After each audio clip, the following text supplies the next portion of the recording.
Well, what's there to eat? Knock it off, Napoleon. Make yourself a dang quesadilla. Fine. Buckle up, folks, because the Napoleon Dynamite era has officially begun.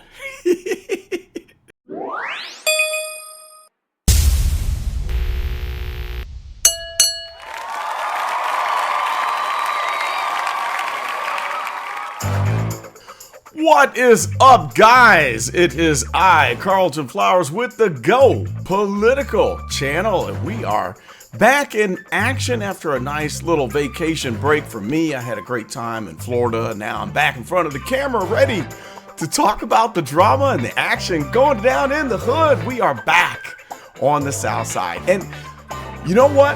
Who would have ever believed that we would enter into chapter 2 of the drama in the South Suburbs of Chicago? So like I said in the intro, we are officially in the Napoleon Dynamite era. Yes, that's right. Napoleon Dynamite is at the helm. Now, you remember way back when I didn't say much. I wasn't too critical, but I was referring to him as Napoleon Dynamite back when the caucus trick went down. A Democratic caucus last night resulted in someone else being named the party's nominee. Well, good morning. The Democratic Party decided to hold a caucus instead of a primary. The meeting and caucus didn't take long last night to overwhelmingly nominate State Senator Napoleon Harris and his slate of candidates.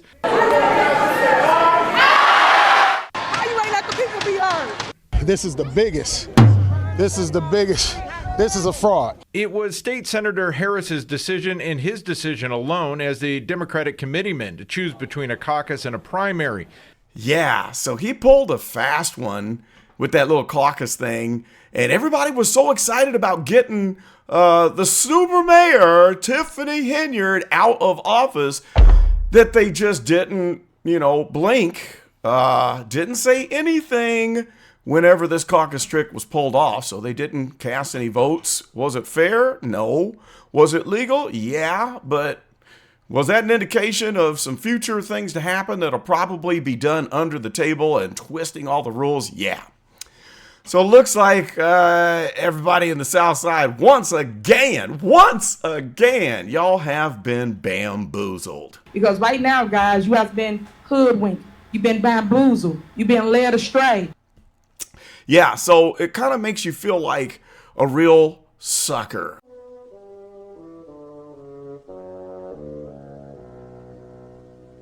I mean, is this not what everybody has been pretty much reduced down to?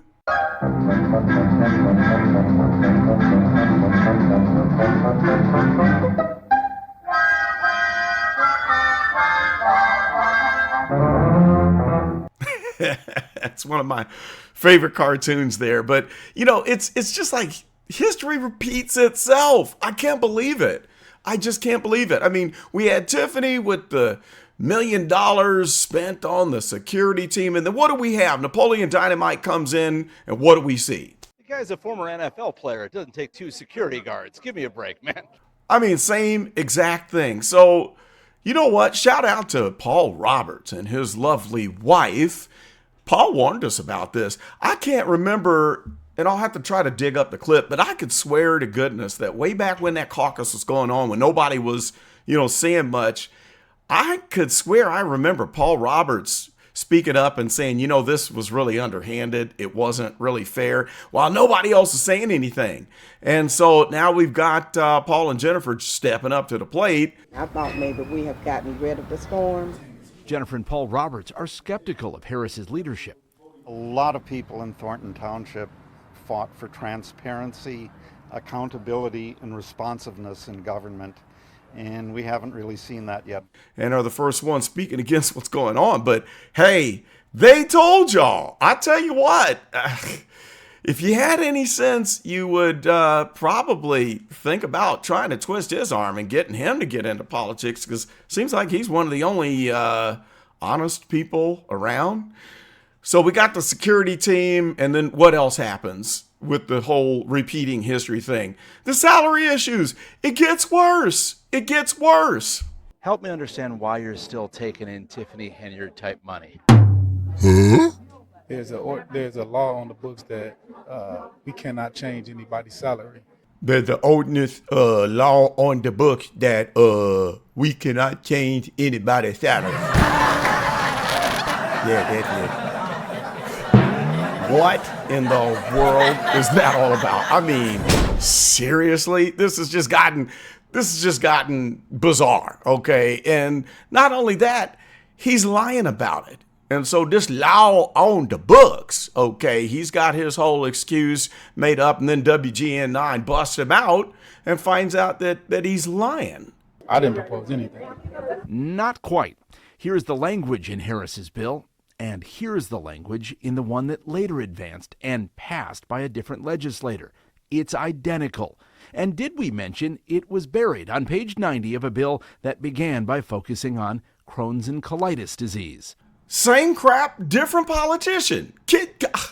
Wow, what in the world? All right, so you had Tiffany Henyard's Care Foundation, because Tiffany Henyard cares, and she took advantage of people that had cancer and got all these donations and even spent $10,000 of Thornton Township's money. And now you got Napoleon Dynamite that has taken advantage of people's sensitivity towards those suffering from Crohn's and colitis. And then he makes the shell bill hiding his little salary, fatten his salary inside this Crohn's and colitis awareness thing. Man, oh man, the more things change, the more they stay the same. So he's fattening his bank account. I mean, dude was in the NFL. He was making all kinds of money. So I guess when you get out of the NFL, you're still trying to keep that money flowing in. And boy, I tell you what, when we add up all the money sources, yeah, he's raking it in. Harris is now on track to collect a $202,000 salary from the township, plus $54,000 in expenses. Add in his $123,000 state Senate salary, and it brings his total take from 2 elected positions to just under $380,000. So he's making his money, he's securing his bag by any means necessary. And I guess all we can do is watch the drama unfold and maybe check out the Dalton page, which has got some great stuff on it. Let's just jump over here. And here, this was a really interesting post where someone, Brett Kieran, put this nice post up about Nate Fields, this poor fella. And let me just read this. We really wish you were the supervisor. He would have happily taken the pay cut. He would have happily did what the people wanted. He would have happily listened to everyone's problem. The only concern was his experience or him being too young. You know, there's a lot of truth to that, but it's the honest people that don't make it to the top. The sad truth of the matter is the politicians that make it to those positions with the big fat money are the ones who don't have a soul. The more they are willing to sell their soul and allow doing corrupt things and taking advantage of the system, the better their chances are to get to these positions of power. So in the meantime, we'll just enjoy the the Dalton Politics page. And there's just some good, juicy stuff on here. So I'm going to be scrolling through and enjoying what's been happening. And the stuff that's on here is just hilarious. I support Jason House, Napoleon Harris, and now Christopher Clark. That was an interesting post. And look at this. Here we got Robert Hunt still employed and getting paid. And then look at Blue, Black, Brown. There he is right there. Still in action. Well, anyway, this one's been fun. And we're certainly going to keep you posted and watch the action as it develops. So make sure you tick the notification bell, like, comment, subscribe, do all that fun stuff. And I'm back at work. I will still be sharing you that explainer that talks about how corrupt politicians can raid federal funds and steal money right out of the hands of the people by embezzling and using federal grant money for nefarious means for their own personal gain. So stay tuned for that. I'll get back on track. Got a lot more coming your way. So that's all I've got for this one. This is Carlton, and I am out.